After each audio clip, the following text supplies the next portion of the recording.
Man, this is top five rock songs of all time for me. And it speaks to my story. I was talking earlier about how my 8-year-old was in the crowd, and I got my 14-year-old texting me.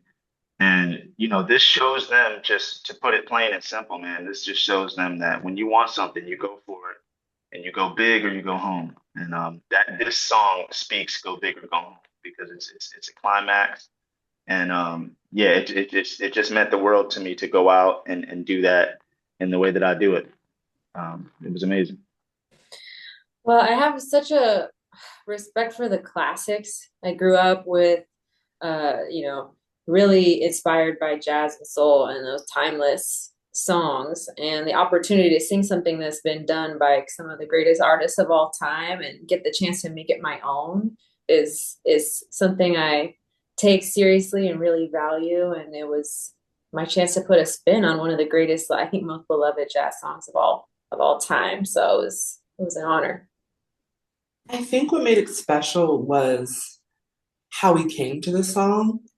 I was really struggling to find a song for this round. And so John and the music team, we kind of talked about this song and kind of treating it as this assignment of as if I were chosen to do a tribute to whoever the artist is. And for this instance, it was Mariah Carey, which one of the most iconic, legendary vocalists of our generation. And I think kind of taking it from that lens and this song that I wasn't super duper familiar with and making it my own and making it something that would make the original artist proud was something that I think made this performance special. I think it was understanding and trusting in my ability to deliver a performance that the original artist would be proud of. I think it would have to be my playoff performance. I think that was the performance where I felt kind of the accumulation of what it is in terms of my arc, in term like in for my growth, I would say. I think I came in kind of understanding my voice and understanding what it is to be a good singer and combining that layer with the layer of like who is Bryson as an artist in picking one of my favorite songs, POV by Ariana Grande, and really making that song my own and trusting that that would show in my performance. I think that that was probably my biggest moment. Honestly, I think a moment that is coming to mind was Last Dance, the Donna Summer song. I sort of last minute said I had this feeling like, I should play on this. I should play keys and start it off just me and the keys on this, and then break it into this like disco moment. It felt like a risk, but also not really. It just felt like a risk on a show like this. For some reason, John Legend saw me in rehearsal, said go for it, trusted me to do that. It felt like a turning point because I was showing a different side of myself than I had shown up until that point. And I feel like that's when John and I, our relationship, my relationship with him grew to be, there's more trust between us as musicians. And that was big for me. Man, this last one is probably hard to top, but before that, Knockouts was a moment for me that I think really kind of showed people who I was as an artist. Before I'd done like a slower acoustic song, and then I did kind of a reggae song, but I took this kind of epic Billie Eilish ballad that turns into this big rock moment at the end of it. And that right there, I think, helped define me and help people see me for, who I am and what I really do. Truly, it's the advice to trust myself and my choices, and the choices that I make, they're authentic to me.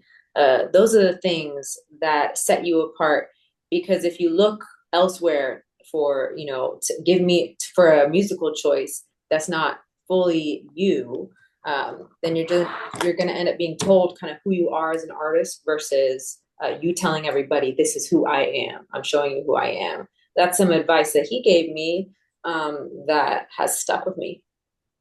I think it's just all of John's affirmations of my confidence. I think Watching back old performances, you can really see like my nerves and sometimes them getting the best of me. And every rehearsal I go to with John, he's always just like, trust yourself. You deserve to be here. And trust my talent and all of these different affirmations of confidence. And I think that's something that I'm truly going to keep because it's something that you can see. And I think it's what separates, not, I don't want to be like amateur, but professional artists from unprofessional artists is that layer of confidence and trust and their ability that they're going to deliver an incredible performance. Yeah, it's the same of both of them as both of them. But Olivia, like that the support that John gives his artists, and I've heard this from a lot of us. It's he trusts us with what we're doing. I think he did first off an incredible job of picking his team. I think John's team was stacked from the start, and he always tells me to trust myself. I often say like if I'm doing a song and it's almost like he knows me now. So it's like, oh, that's a little too sweet. I know you probably want to add some grunge there. I know you want to add something. Go ahead and do that. Be you. Renzify it. Do your thing. It's super, super encouraging to hear that from someone of his stature because I grew up singing R&B. People didn't know me for rock music. Where I'm from. But I listened to it and getting that nod from John Legend and him giving me that support is just that's amazing. Honestly, I can truthfully say we are just a huge, big family. We do almost everything together and we're around each other all the time. So we kind of can get a read for each other. Like even tonight, us waiting backstage and like hyping each other up to post performance, us coming back and watching the live feed and doing the exact same thing again and just constantly being in awe of how talented we are and how like kind, genuine, like good people we are. I think all I on we're just a big family, and I truly am just so blessed and grateful for this group of people. This is such a celebration of being together with a bunch of really amazing singers and getting to hang out with people and vibe over our shared love of music. I mean, I don't know. I mean, right here in our team legend, I've definitely bonded with our team here for sure. For sure. We're locked for life. Bryson, we love Ariana Grande. We both love musical theater. We're both princesses. And Renzo, I've showed Renzo some of my comedy. Yes, We yes, bond. We spend a lot of time together. yeah, we do. Like Bryson said, we do a lot of stuff together, man. And I just love these guys. I often talk about like how this is a competition show. And so I know it's seen one way on TV, but it's like we all really are tight, man. And the camaraderie, like earlier today, again, to Bryson's point, we were waiting, everybody left their egos at the door. I find it so fascinating that artists with this level of talent are able to leave that at the door, knowing that they're going up against someone else, myself included. Olivia said earlier that this just felt like a big concert, and we were all just like excited to be doing this together, I feel.